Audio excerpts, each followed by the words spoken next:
Assalamualaikum warahmatullahi wabarakatuh. Marhaban ya Ramadan, Ramadan Karim. Alhamdulillah, alhamdulillahirabbil alamin, wassalatu wassalamu ala asyrafil anbiya'i wal mursalin wa ala alihi wa sahbihi ajma'in. Rabbi shrah li sadri wa yassir li amri wahlul 'uqdatam min lisani yafqahu qawli, amma ba'd.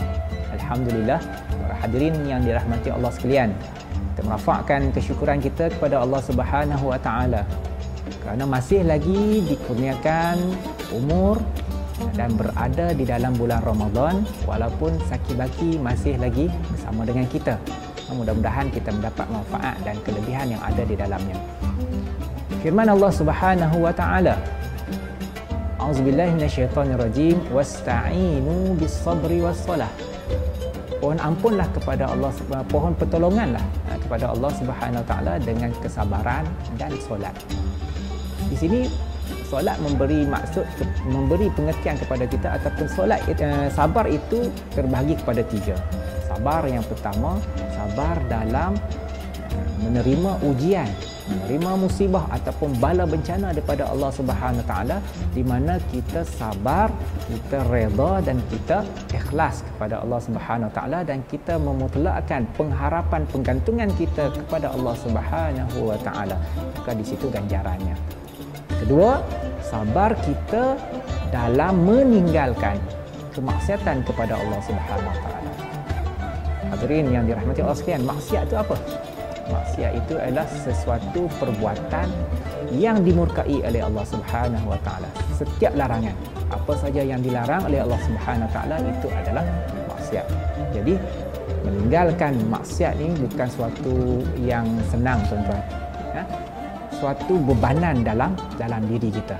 Kata ulama, maksiat ini, dosa ini adalah sesuatu yang menjadi igawan, menjadi kita panggil mimpi ngeri dalam diri kita. Teringat-ingat aja.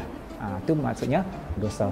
Jadi kita tinggalkan dan kita sabar, tahan diri kita supaya kita tidak mengulangi perbuatan maksiat tersebut. Seterusnya, yang terakhir, yang ketiga, sabar dalam melaksanakan ketaatan kepada Allah Subhanahu Wa Taala, iaitu kita beramal ibadat, kita melaksanakan solat tarawih, kita melaksanakan tadarus di bulan Ramadan terutamanya.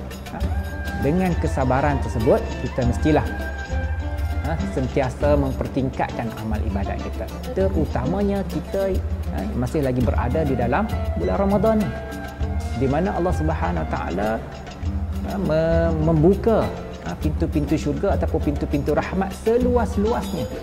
Kemudian Allah Ta'ala menutup pintu-pintu syurga, pintu-pintu neraka serapat-rapatnya, dan Allah Ta'ala membelenggu iblis dan syaitan. Di sini menunjukkan kepada kita di dalam bulan Ramadan, Allah Ta'ala mempermudahkan kita sebenarnya untuk kita beribadat.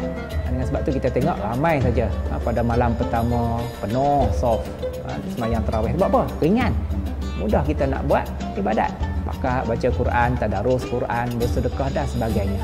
Senang sangat. Dan di situ juga Allah Ta'ala menyingkirkan halangan-halangan yang mengganggu kita untuk melaksanakan ibadat, iaitu membelenggu iblis dan syaitan. Sekurang-kurangnya iblis tu dah tak ada, dah part iblis untuk nak ganggu kita daripada merosakkan ibadat kita tu dah tak ada. Jadi sebolehnya dan sepatutnya kita mempertingkatkan amalan kita, kita memperkuatkan amalan kita, memperbanyakkan amalan kita di dalam bulan Ramadan ini. Sebab Rasulullah SAW sabda, bulan puasa ini adalah bulan kesabaran, dan kesabaran itu ganjarannya adalah syurga. Jadi marilah sama-sama, saya menyeru diri saya dan tuan-tuan untuk kita meneruskan perjuangan kita dalam kita mendapat rahmat Allah Subhanahu Wa Taala, mendapat keampunan Allah Subhanahu Wa Taala.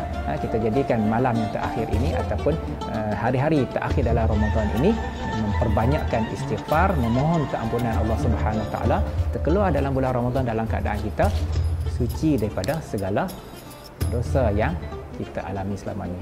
Qul qauli hadza wa astaghfirullah li wa lakum. Wassalamualaikum warahmatullahi wabarakatuh.